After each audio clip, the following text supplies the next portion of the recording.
Nous pouvons, Cécile et moi, rester là très longtemps, assister à la rentrée des corbeaux qui sont partis toute la journée, loin, et qui appelaient le soir, et rentrant de toute façon, par les autres qui sont restés là toute la journée. Séparation du travail. Grand besoin d'investigation, qui ne peut qu'être une investigation intérieure, dans la fatalité que le corbeau découvre continuellement. Leçon donnée aux hommes que les hommes n'écoutent jamais. Proposition familiale bouleversante. Tenue, respect des uns et des autres.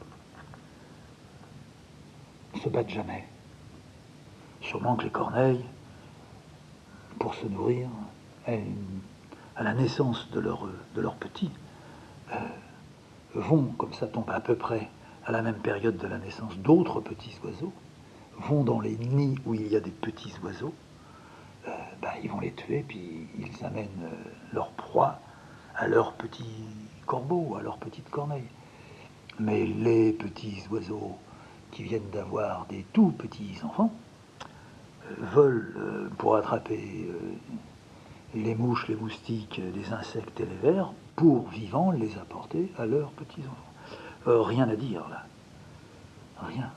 Ils ne tueront pas plus. Ils n'amèneront pas 10 petits oiseaux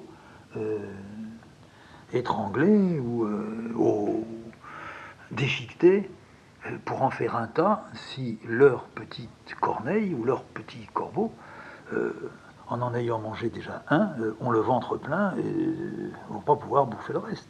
Ils n'amèneront que ce qu'il faut amener. Nous revenons de l'abbaye. On contourne un peu notre petite pâté de maison. On arrive à la maison. Dans la maison, au premier étage, on tend encore l'oreille. Les corbeaux sont sans doute là-bas. Ça s'est calmé. Parce qu'on les entend de très loin. De chez nous, on les entend. Ça s'est calmé. Comme on dort un corbeau. Qu'est-ce qu'il fait à côté de sa femelle ou la femelle à côté de son mâle? Comment ils s'y prennent? Est-ce que le corbeau, c'est bien ce que dit un poème chinois? Le poème chinois, il dit le corbeau, c'est le signe qui grave. Qu'est-ce que ça veut dire, ça? C'est un signe, oui, c'est vrai. Corbeau dans le ciel, c'est un grand signe noir. Mais tous les oiseaux sont des signes noirs dans le ciel. Pourquoi est-ce qu'ils gravent? Le corbeau grave. Le corbeau, il grave dans le métal,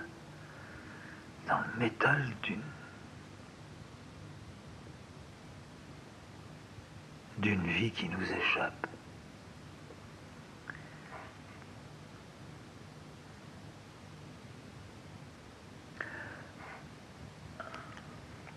Un jour,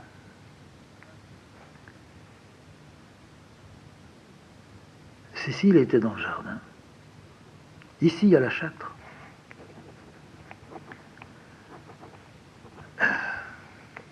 Elle devait, je ne sais pas, buter, gratter, soigner son jardin, ses plantations. Tout petit jardin, comme un mouchoir de pêche, beaucoup plus petit qu'un jardin de curé. Mais il lui fallait encore un jardin. Plus tard, dans une dizaine d'années, peut-être qu'il n'y aura que des fleurs dans le jardin, ça demandera moins de travail. Mais encore maintenant, elle a besoin, et elle aime, ramasser ses courgettes. Elle a de belles courgettes.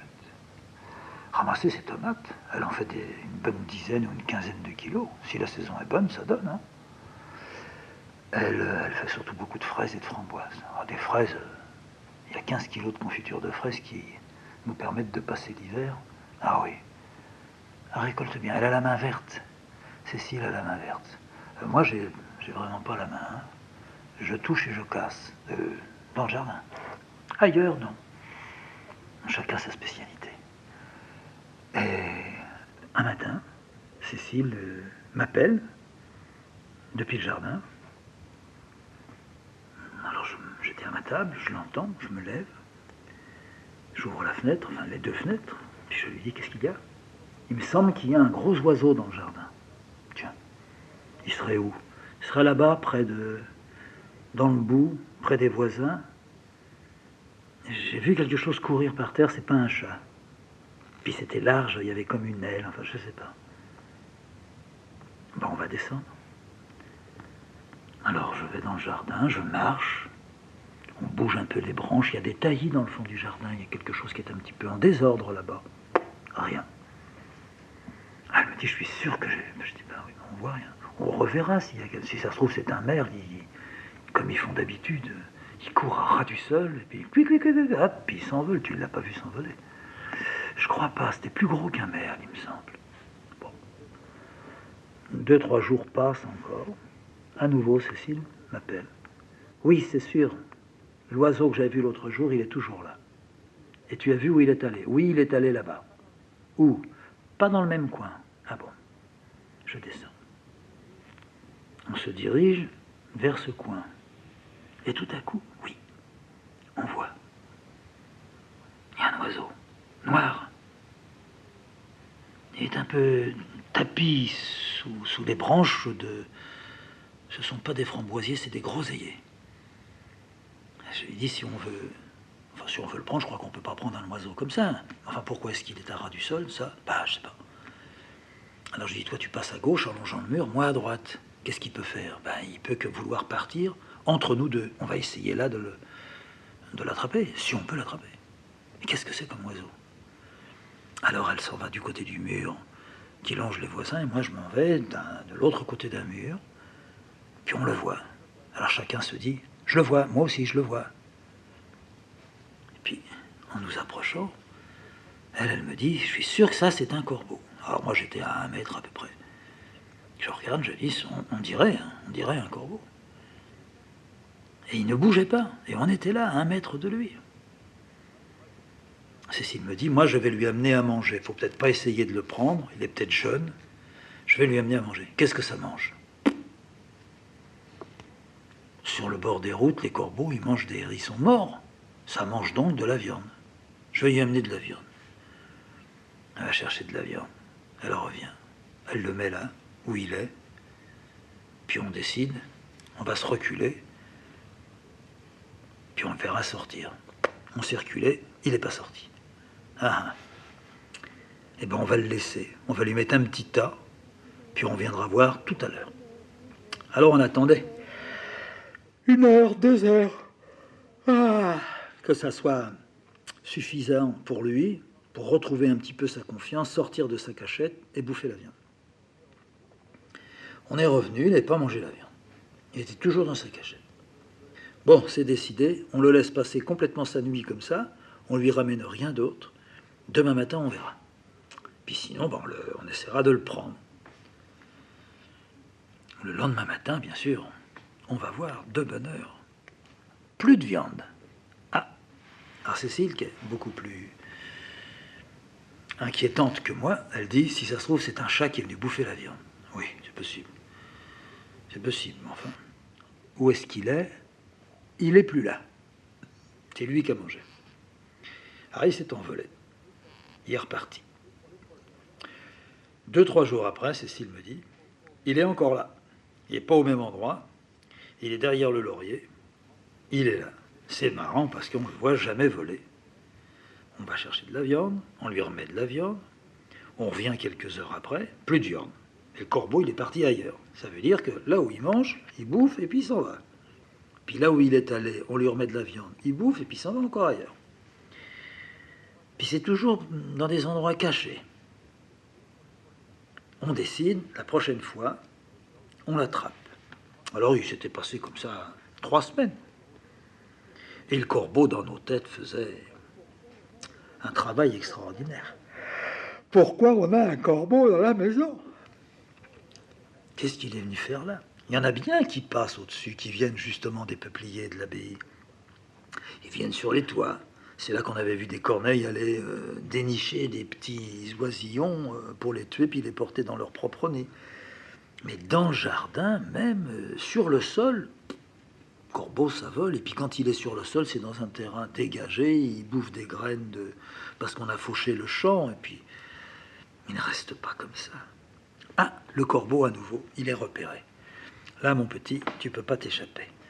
Alors, effectivement, on approche, on fait des ruses, bon, il s'envole un peu, enfin, il s'envole pas, il s'élève à 15 centimètres. Et on voit qu'effectivement, il bouge bien une aile, puis l'autre, il la bouge pas tellement bien. Il semble qu'il ne la bouge pas tellement bien. Mais il court vite. Et puis, il a le bec ouvert, mais il fait pas croc, non, non. Là où il va, c'est pas pratique pour aller le chercher. Alors on va dans sa direction, on essaye de le rabattre dans un angle. Ah, dans un angle là, il peut plus. Alors je m'approche. Quand je suis à 30 centimètres de lui, tchou, je réussis à le saisir. Je fais attention avec son bec parce que j'avais jamais pris de corbeau de ma vie. Je prends le petit corbeau dans ma main, petit corbeau qui était gros comme 2 ou 3 de mes poings. Je tiens bien ses ailes et son corps dans mes deux mains. Il ouvre un bec phénoménal. Il veut pas, il voudrait se battre, il voudrait me tuer. Et je dis à Cécile, mais qu'est-ce qu'il a alors celui-là? Pourquoi ils veulent pas? Elle m'a dit, mais il y a une aile qui bouge pas. Quand il court, j'ai vu, il y a une aile qui bouge pas. Elle traîne par terre, son aile. Bon, très bien. Et bien alors, on va regarder les ailes. Alors, j'ouvre un petit peu mes doigts. L'aile de droite, elle est bien vivante. Il la bouge d'ailleurs comme s'il voulait s'envoler. Ça tape, clac, clac, clac, clac, clac. Je lui remets l'aile le long de son corps. C'est pas celle-là. J'arrive à l'autre, je le tiens très très bien. Elle ne bouge pas. Cécile me dit, mais regarde en haut. Il a une blessure. En haut de l'aile, là, à l'épaule, si on peut dire, là où l'aile se rattache au corps lui-même, près du cou, c'est un morceau d'os qui sort. C'est l'os de son aile qui sort. Un os jaune foncé, presque brun. Un os mort, un os qui n'a plus ni chair, ni peau, ni plume. Et l'aile, quand je la soulève, je la lâche, elle retombe par terre. Enfin, il a donc l'aile cassée. Mais elle est cassée depuis 3 semaines. Est-ce qu'on peut remettre une aile à un corbeau? Ça m'étonne. C'est peut-être depuis plus longtemps. Il est peut-être là depuis 1 mois et demi. On ne l'a découvert que. Qu'est-ce qu'on va faire? Il faut qu'on le garde, naturellement. On va le nourrir, mais est-ce que ça va pouvoir vivre ici? Mais il va être seul. Il n'y aura pas, si c'est un mâle, on ne sait même pas ce qu'il est. Il n'y aura pas de femelle. Et puis si les autres viennent, qu'ils le voient comme ça, quelquefois, ils tuent ceux qui sont handicapés. Bon. On baptise le corbeau Crocro. À partir de ce moment, Crocro, pour nous, Cécile et moi, mais pour la chienne, Zaza, mais pour le chat, Sirène, mais pour les tourterelles qui venaient, que l'on nourrissait et qu'on continue à nourrir, et pour les autres corbeaux qui vont venir, et les moineaux et les merles, Crocro va exister. Et il va exister d'une manière nouvelle pour toute cette famille de volatiles, car il marche, à la rigueur il peut courir en ouvrant son aile valide, mais il ne peut pas s'élever. À la rigueur il fait des sauts, et pendant le saut il bouge vite son aile valide, mais l'autre aile reste pendante. Et quand il est sur le jardin, sur la terre, sur l'herbe, son herbe fait comme s'il avait une cape sur ce côté-là. Elle traîne par terre. Et il avait un plumage d'une couleur splendide, bleu-noir, légèrement moiré. Je le prenais de temps en temps. Ses paupières, c'était des paupières de soie, des reflets dedans, un peu comme ce mazout que l'on voit sur les trottoirs, ces taches bleutées, rosées, nacrées. Il y avait de tout dedans. Du vert, du jade aussi, comme du jade. Et comme il commençait à accepter, non pas qu'on le prenne, mais quand il était pris, ayant compris qu'on n'allait pas lui faire de mal, pas rassuré non plus, mais il ouvrait et fermait son œil. Alors il faisait jouer sa paupière. Et on pouvait le garder comme ça 10 minutes. Il ne nous amusait pas, il nous émouvait beaucoup. Il était attachant. On le caressait, Il se moquait de la caresse. Il avait peur au début quand il voyait la main arriver de Cécile ou de moi. Mais à la fin, il supportait cette caresse qui n'était certainement jamais une caresse pour lui. Qu'est-ce qu'il va faire? Comment cet hiver, s'il est encore vivant, comment peut-il le passer? De mon côté, Crocro était entré dans le dessin. Je ne cherchais pas à exorciser quoi que ce soit avec lui, mais le bec de Crocro est venu dans mon travail. Le bec saisissait des formes et me les tendait. Beaucoup plus de formes sont venues pendant cette période-là, par l'apparition de Crocro, par l'habileté et l'adresse dans sa présence en nous, par l'habileté qu'il avait, par cette majesté qu'il proposait avec son aile morte. L'aile en vie, elle restait utilitaire, mais l'aile morte qui traînait à côté de lui, et quand il se retournait pour changer de direction en marchant, il donnait un coup de son corps, comme on ferait si on portait une cape à un moment, pour la balancer un peu plus loin. Crocro, sûrement Crocro sentait ce qui se passait là-haut. Crocro voyait quand j'ouvrais la fenêtre. Je pouvais toujours dire Crocro, je pense qu'il ne faisait pas attention à ça. Mais par contre, il me voyait. Et le fait de me voir à la fenêtre faisait qu'il ne se sauvait pas. Il continuait à bouffer les fraises de Cécile. Et Crocro a acquis un statut assez proche de celui que l'on accorde à l'homme ayant des pouvoirs, à la femme ayant des pouvoirs, à l'animal ayant un pouvoir. Et petit à petit, Crocro s'est comporté, je ne sais pas s'il faut dire, ayant admis que Crocro avait des pouvoirs, ou ayant promis à Crocro d'en avoir, ou ayant fait pour que Crocro ait un pouvoir, Crocro a changé dans son comportement. Crocro, je dirais, naviguait, faisait des promenades. On avait fini par l'appeler le petit roi.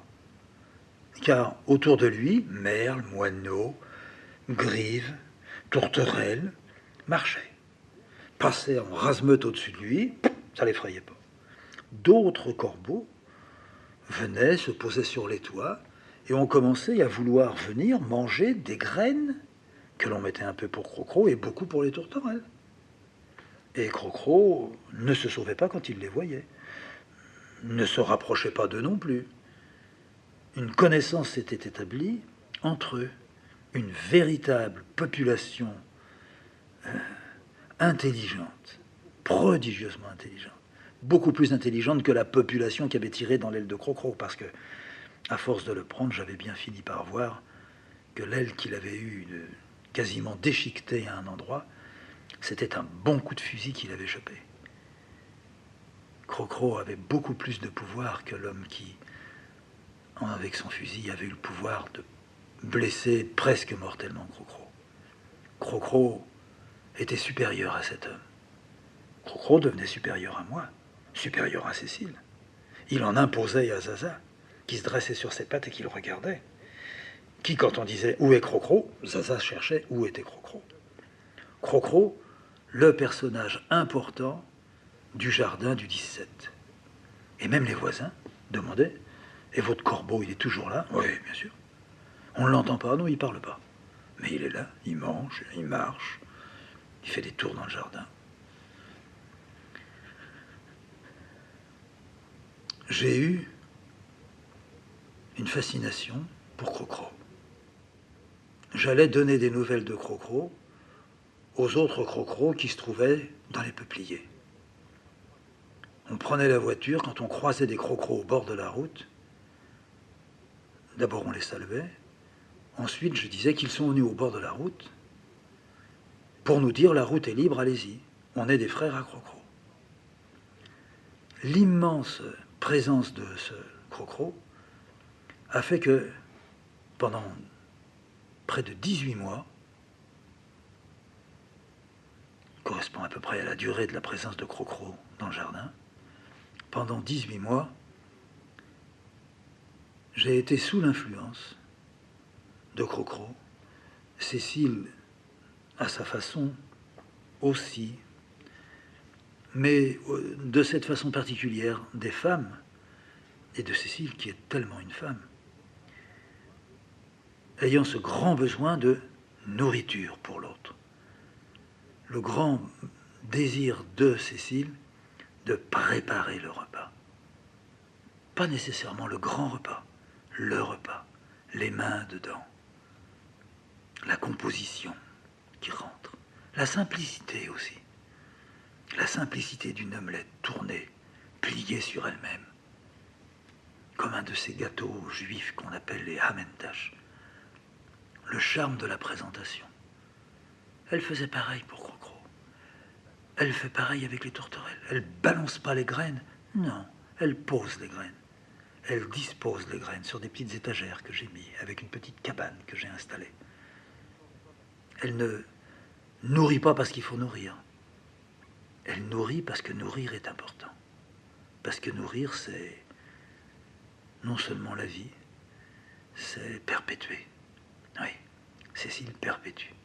Cécile qui se défend d'être calme dans ce qui la guette, dans ce qui nous guette tous. Moi qui essaye de montrer que j'ai acquis un certain calme et qu'il faut le maintenir. Crocro, lui, semblait avoir, par la force, adopté une existence, l'ayant laissé corbeau, l'ayant évidemment privé de ce qui était vital, le vol, mais ne lui ayant pas fait perdre ce que le vol lui amène, aussi la nourriture. Bien sûr que dans le vol du corbeau et de tous les oiseaux, il y a tout autre chose que de se nourrir. Les mois donc ont passé. Quand le dessin ne tournait pas, je m'adressais à Crocro. Quand ce qui était attendu ne se produisait pas, Cécile disait « Crocro ne m'a pas aidé ». Crocro, du fond du jardin, venait vers nous, mais s'arrêtait. Il ne voulait pas se faire prendre. Alors, on lui faisait comprendre qu'aujourd'hui, on voulait le prendre, on voulait le toucher. Et on le touchait. Et le bonheur de toucher Crocro, les plumes de Crocro, de voir aussi petit à petit qu'il perdait quelques-unes de ses plumes. Le commencement de l'inquiétude. Lui-même, comprenant qu'on venait de voir ça, car j'avais ouvert un peu l'aile mobile, regardait sans doute avec une interrogation, mais une interrogation de Crocro. Son point faible était perçu, seulement il n'avait rien à craindre de nous. D'où son point faible perçu ne le mettait pas en difficulté, d'où il pouvait repartir et le lendemain revenir manger ce qu'on lui donnait. Ça a tourné très très bien, jusqu'à ce que tout a une fin. C'était encore un matin.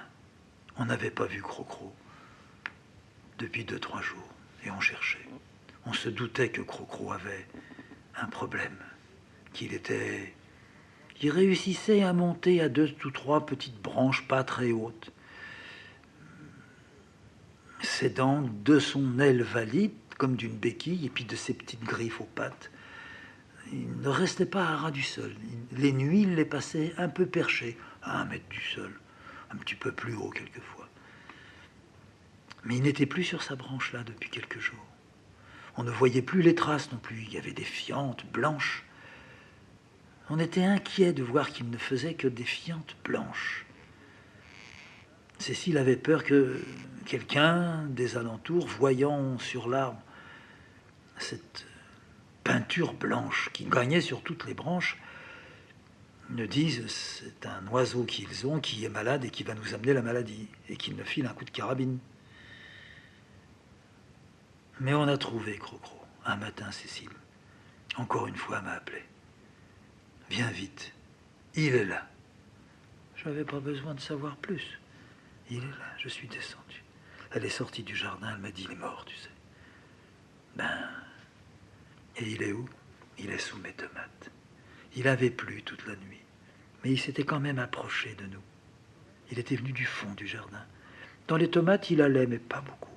Mais dans les tomates, il était visible. D'une fenêtre même, j'aurais pu le voir. Mais il avait tellement changé. C'est-à-dire que il n'était plus gonflé par ses plumes, mais il avait les plumes collées par la pluie. Son cou était minuscule. Ce beau cou doux, moelleux. Un cou, bien sûr que si je serrais ma main ou mes doigts, j'arrivais à trouver le petit cou en dessous qui ne faisait que 1 centimètre de diamètre. Enfin, c'est tout petit, un coup de corbeau. Mais les plumes faisaient un cou volumineux et majestueux. C'était la fin d'une écharpe qu'il avait sur la tête. Et puis son corps, quand on ne regardait pas du côté de l'aile abîmée, son corps était presque un corps normal. Et là, il avait perdu ses plumes en très peu de temps. Et le reste qu'il avait de plumes, collé par la pluie, par la terre peut-être. Alors il était allongé sur le côté de son aile blessée. La tête, elle aussi, sur le côté, le bec à peine entrouvert, les yeux bien clos. Déjà de la terre collée, de la boue, sur la partie du corps qui touchait à la terre. Crocro est mort. Je l'ai enterré dans le jardin. On a essayé de parler de Crocro. Les tourterelles sont venues comme s'il y avait toujours Crocro, ou comme s'il n'y avait plus eu de Crocro, ou jamais eu de Crocro. On donnait des graines, elles continuaient à picorer. Des oiseaux sont venus, comme tous les jours. Le matin, on distribue, à midi, on redistribue. Ils venaient aux heures de distribution. Le soir, surprise, un vol de corbeaux au-dessus du petit jardin. Mais un vol de corbeaux, au moins 15, 20, et qui ont croassé très fort. Croix, croix, croix, croix. Ça, ils ne le faisaient pas. Est-ce que c'était l'adieu à Crocro? Moi, je dis oui. Moi aussi, j'ai croassé comme ça. Moi aussi, j'ai fait avec eux. Croix, croix, croix, croix. Moi aussi, j'étais ému. Moi aussi, je le trouvais là, définitivement, non pas enterré, mais rendu autrement vivant. Peut-être qu'ils étaient venus chercher l'âme de Crocro, faire sortir l'âme de Crocro. Viens rejoindre l'âme des nôtres. Il y en a d'autres qui sont morts, l'âme est là-haut, viens avec nous. Moi, j'ai cru complètement à ça. Je suis convaincu de ça. J'ai fait un dessin, la fin de Crocro, l'aile de Crocro. Ouais. L'aile morte de Crocro, une belle aile. Et Crocro vit dans de multiples états. Les états multiples de Crocro, voilà. C'est ça que j'aurais dû faire, les états multiples de Crocro. Mais il apparaît tout le temps. Tout le temps. La nuit, il me semble que je l'entends. Le jour, il pourrait y avoir.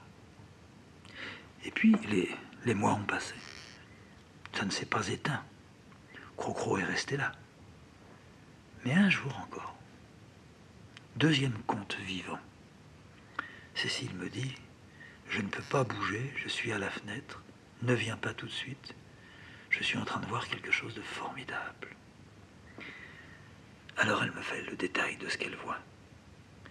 Il y a dans le jardin, depuis tout à l'heure, un jeune Crocro. Jeune parce que c'est petit, avec 2 gros Crocros à côté de lui. Et le jeune Crocro, ben, il ne peut pas s'envoler. Et les 2 autres, ils battent des ailes, ils s'élèvent de 1 mètre ou 2, ils montent dans une branche, ils redescendent. Ils lui montrent comment il faut ouvrir ses ailes pour s'envoler. Ce petit-là, il est sorti du nid, il a volé, et puis il n'a pas pu revenir. Alors le soir est arrivé. Le petit était toujours là. Il essayait de se frotter, de griffer avec une patte. Il était en bon état. Il n'était pas question d'aller le chercher. Il essayait de monter après le tronc d'un arbre. Puis il n'y est pas arrivé. Et puis le père et la mère supposés étaient en haut de cet arbre. C'est un prunier dans l'autre jardin. La nuit tombait. Le petit avait disparu. Ah, on est descendu. Les corbeaux gros ne se sont pas envolés. On a fini par trouver où était le petit. Le petit, il était un peu là où avait été à un moment donné Crocro au début, dans un angle. J'ai réussi à le prendre. Bien sûr, il a fait comme Crocro, il a ouvert son bec. C'était un enfant. Il voulait se battre. J'y ai donné mon doigt, il l'a pincé. Allez, coquin, mords-le si tu veux. Ah, il s'acharnait dessus. Le salaud de bonhomme. Pourquoi il me tient? Oui, oui. Je te fais pas de mal, chérie. Il a rien. J'ai ouvert une aile, une deuxième aile. Il est parfait. Il va passer la nuit comme ça. Cécile me dit, un chat va le tuer. Il y a le père et la mère qui sont sur l'arbre. Là, ils laisseront pas faire. Faut savoir qu'un corbeau, ça a un bec. Hein. Ça m'étonnerait. Eux savent où il est. Eux, ils nous ont vu le prendre. On va bien montrer qu'on le met par terre. Voilà. Je l'ai mis par terre. Il est parti se mettre, se cacher. Oh là là, n'importe où. Et nous, on est sortis. On est remonté dans la maison, au premier étage, là où il y a notre chambre. Puis on a regardé. Il n'y avait pas de petit. Il était caché. Mais il y avait le père et la mère qui étaient là. Le lendemain matin, à la première heure, la chose que l'on est allé voir, est-ce que le père et la mère sont là? Ouais. Il était sur les branches. Puis le petit, où est-ce qu'il est? Pas vu le petit. Dans la journée, on a aperçu le petit. Il est revenu au pied de l'arbre où étaient ses parents, au-dessus. Et a commencé une séance plus poussée que celle à laquelle Cécile avait assisté. Exemple d'un des corbeaux, comment on montre après un arbre quand on n'a pas suffisamment de force dans ses ailes. Parce qu'un corbeau, ça reste pas par terre. Alors le petit refaisait scrupuleusement ce que le père ou la mère faisait. Il le faisait, il s'élevait le long du tronc de l'arbre avec ses petites griffes. Pendant 60 centimètres, plouf, il retombait par terre. La mère revenait et remontait comment il fallait faire. Et puis, croc, croc, croc, croc, croc, croc. Et il remontait. Et il est retombé comme ça 5, 6, 10 fois. Mais à chaque fois, il allait un peu plus haut. Et à la fin de la journée, il a réussi à atteindre une fourche d'arbre et à se mettre dans la fourche. La nuit est tombée, le père et la mère sont restés sur la branche. Le lendemain matin, il y était encore. Et les parents faisaient des voyages et venaient lui apporter à manger. Ça a duré un jour ou 2 jours, je ne sais pas. Et un beau jour, plus de petits corbeaux dans la branche, dans la fourche de la branche de l'arbre, plus de gros crocros, le père et la mère. Puis il y en avait d'autres qui étaient venus aussi, qui avaient l'air d'assister à ça, qui trouvaient que c'était pas normal. Puis le temps a passé. Et un mois après, à peu près, là où nous mettons les graines pour les tourterelles, et pour les petits oiseaux, où quelquefois des corneilles viennent en bouffer, qu'est-ce qu'on voit? On voit un petit sur une branche noire, c'est lui. Je le reconnais tout de suite. C'est lui, c'est le nôtre. On l'a appelé tout de suite Petit Tout. Voilà le Petit Tout. Et il y avait le père et la mère qui étaient là, qui lui montraient où était la boîte avec les graines. Seulement, il savait voler. Mais il volait pas très bien. Il a sauté, il est allé dans la boîte. Vas-y, que je te pique, que je te pique, que je te pique, tout ce qu'il peut. Et puis les parents, hop, ils sont venus, ils l'ont chassé. Et ils se sont tous les trois envolés. Le Petit Tout au milieu, le père et la mère de chaque côté. Et maintenant, nous avons ce petit corbeau qui est devenu un peu plus grand, mais qui apparemment semble ne pas vouloir beaucoup atteindre la taille de ses parents, et même des autres corbeaux. Ce qui fait qu'il est reconnaissable parmi tous les autres. Mais il vient, et il est celui qui rentre dans la petite boîte et qui mange les graines. Je pense que ce n'est pas un hasard. Je pense que Petit Tout, il est porteur de l'âme de Crocro. Que Petit Tout, il est celui qui transporte. Il est le signe qui grave. Et que Petit Tout, ça va être sans fin. Il aura lui aussi un Petit Tout. Et que c'est ici qu'ils viendront. Ils viennent parce qu'on est là. Ils viennent pas parce qu'on leur donne de la bouffe. Il y a de la bouffe partout ici. Les champs entourent la ville, ils peuvent manger comme ils veulent. D'ailleurs, les gens sont un peu surpris qu'il y ait tellement de passages de corbeaux dans le jardin. Ils viennent parce qu'on est là. Ils viennent parce que quand on parle d'eux, ça vibre. Parce que rien ne se fait sans que ça vibre. Parce que nous sommes aussi réceptifs et autant réceptifs qu'eux. Et que ça se sent.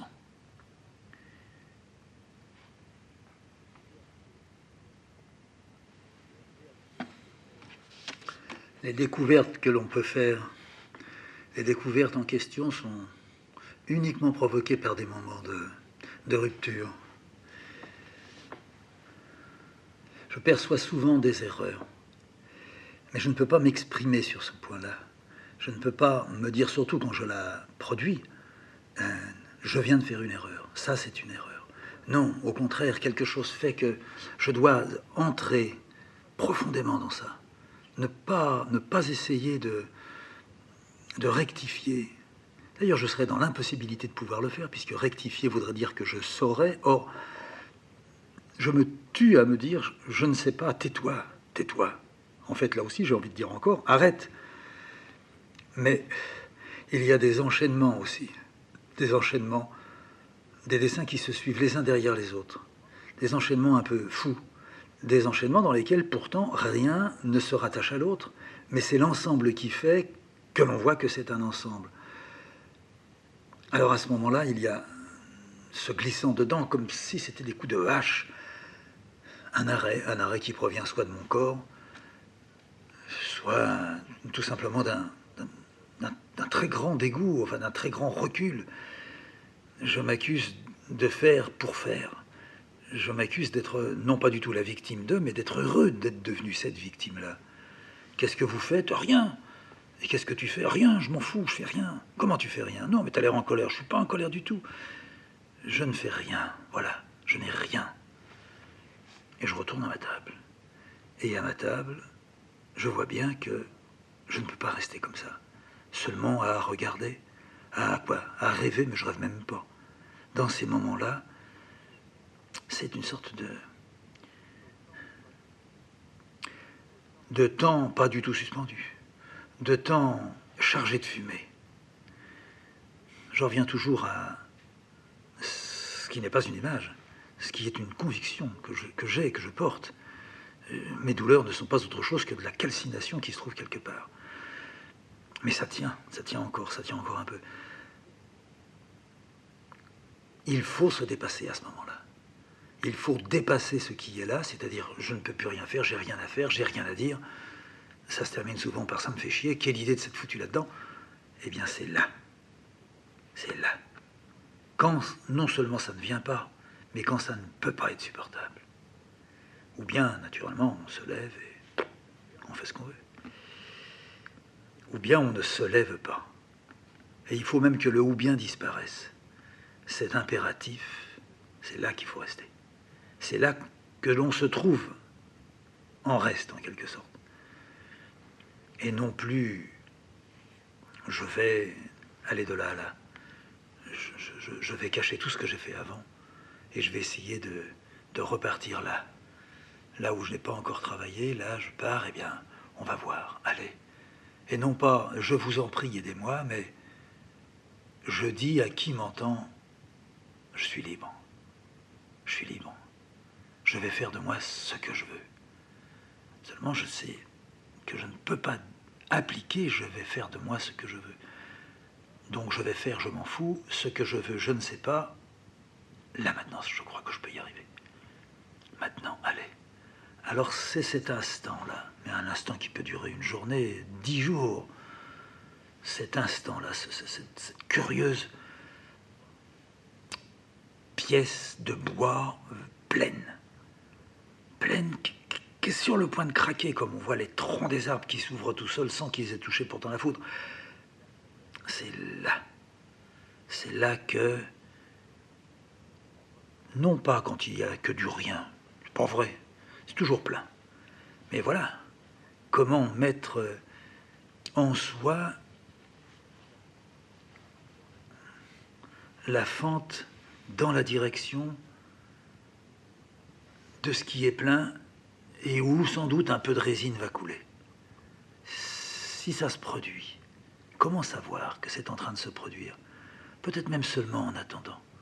Je passe quelquefois une matinée entière, à demi ensommeillé. Je sommeille beaucoup en travaillant, mais là, à demi, je veux dire, ma main ne tenant pas ma tête, et l'autre main tenant le crayon, et quelquefois partant comme ça, comme si je voulais me raccrocher quelque part, comme quand on tombe dans le sommeil. Pouf! Il y a un geste comme ça, il y a un brusque coup de pied même. Quelquefois Cécile, quelquefois moi. Je lui dis, oh, qu'est-ce qui se passe? Elle me dit, rien. Tu t'endormais? Oui, peut-être, j'ai l'impression de tomber. Moi aussi, j'ai cette impression-là. Eh bien là, j'ai l'impression de tomber sans doute, mais je ne l'ai qu'après, quand je me suis ressaisi. Juste avant cette impression, quand je pars, je trace quelque chose. C'est laid, naturellement, ça d'ailleurs, ça n'a même pas de sens. C'est un accident, c'est un coup de frein sur de la glace. Je pars de ça. Cette minuscule parole muette qui m'est donnée là. Une trace, une toute petite trace, une trace chérie quand elle est venue comme ça. Quand depuis des heures rien n'est venu, qu'il n'est pas possible de lever la main et d'appuyer le crayon. Que là, grâce à cet oubli dans le sommeil, cette sorte de coup d'aile que l'on donne à l'intérieur, non pas un bas les pattes, mais mets ta patte. Cette trace d'aile que je transforme en ce que je ne vois pas, quelquefois de la plume, quelquefois de la patte de mille pattes, à d'autres moments le début de... Voilà, le début de ça. Mais ce début, il m'emmène peut-être. Il m'emmènera sûrement, si j'ai cette patience tellement nécessaire. Sans patience, impossible de recevoir. C'est avec beaucoup de patience, non pas qu'on prend un corbeau, mais qu'un corbeau s'approche de vous, et que vous vous approchez du corbeau. C'est la même chose là. Il faut une patience infinie, une patience non seulement décourageante, une patience qui n'a pas besoin de courage. C'est ailleurs que là. Une patience où les douleurs viennent, des crampes viennent. Faut pas bouger, faut pas décramper ce qui est en crampe. Faut le laisser bien. La crampe qui tord quelque chose dedans, qui tord le coude, oh ça c'est rien, qui tord le mollet, j'ai souvent des crampes dans les mollets, quand je suis comme ça, sans action, sans acte, des heures et des heures et des heures, que c'est Cécile qui va monter et me dire, tu viens, c'est la soupe maintenant. Ah, déjà, t'as travaillé tout ce temps-là, je t'ai pas entendu bouger. Quelquefois j'ai honte de dire, je n'ai pas bougé, mais je n'ai rien fait, j'ai comme somnolé tout ce temps-là. Je ne le dis pas, mais je le dis aussi quelquefois. De toute façon, dire ou ne pas dire n'arrange rien. Ça fait partie de ce qu'il faut traverser. Alors j'ai les crampes qui viennent. Pendant 4 heures, les 2 jambes pliées sous la chaise, derrière le genou, là où il y a les tendons, ça se bloque. Et quelquefois, c'est parce que ça s'est bloqué que je fais un trait, qu'un trait vient, qu'un petit rond se propose, ou que, cachant ce que je viens de faire, j'essaie de deviner où il est et qu'avec un trait, je veux le rejoindre. Mais je ne découvre pas, alors j'entoure ce trait-là de ma présence. Je ne suis pas vraiment absent, je ne suis pas sûrement là, je ne suis plus parmi vous. Je suis ni loin, je suis à côté de moi, ça je le crois. Mais en étant à côté, c'est la meilleure place pour être dans le dessin. Le dessin, il est à côté, il n'est pas devant. Le dessin, on ne l'attaque pas comme ça. Non, ça n'existe pas, ça. Il n'y a pas de dessin puissant. Il y a des dessins qui se donnent tout doucement, qui viennent imperceptiblement, sur lesquels on passe un temps infini, qui ne sera pas visible, que l'on oubliera même d'avoir été cela. Et pourtant, l'angoisse aidant, bien sûr, mais la joie en même temps que l'angoisse. Quand on ressent ça, ça m'arrive. Je fais tout pour ne pas nommer, mais quand l'angoisse vient, c'est vraiment quitte au double. Il va tourner et je vais tourner. Et à chaque fois, je souris après de moi. Cécile pourrait sourire aussi, car je le lui dis quand elle arrive dans un moment comme ça. Tout pourrait arriver. Le pire, si on peut parler d'un pire là, Le pire étant d'arrêter, le pire étant de porter le crayon sur le papier, mais de le porter carrément dans la chair. Avec un crayon, on peut faire comme avec un couteau, on peut le rentrer dans le cœur. J'ai quelquefois appuyé sur la table, la tête du crayon et la pointe à la hauteur, juste en dessous mon petit mamelon là, sous le sein gauche. Et je me suis dit si d'un seul coup, je poussais, mais ça rentre comme dans du beurre là-dedans. Entre deux côtes, rien ne l'arrête. Image stupide, mourir un crayon dans le cœur. C'est pas la meilleure mort. C'est sûrement pas celle qu'il faudrait à un dessinateur. Et c'est celle peut-être qu'il faut à celui qui a dessiné Crocro, le signe qui grave. Là, j'aurais gravé quelque chose. Allez, arrêtons de déconner. Revenons à... Je ne sais même plus ce que je disais. Les arrêts qui coupent, voilà, c'est ça. Et les dessins qui suivent les uns derrière les autres, voilà, je crois, c'est ce que je pensais. C'est ce que je disais. C'est les arrêts à l'intérieur du dessin qui est en train de filer comme un petit lapin. Il est beau. Un arrêt qui arrive. Pourquoi cet arrêt? Ça allait être tellement bien parti. L'arrêt me surprend. Le couperet à la fois qui tombe. Plof. Le temps qui en a un coup. La patience qui devrait se dresser, mais au contraire, elle s'affaisse. Si elle le pouvait, elle me dirait « c'est de ta faute ». Et si c'est de ma faute, je le crois, c'est parce que dans cet arrêt, c'est un espoir qui s'est glissé.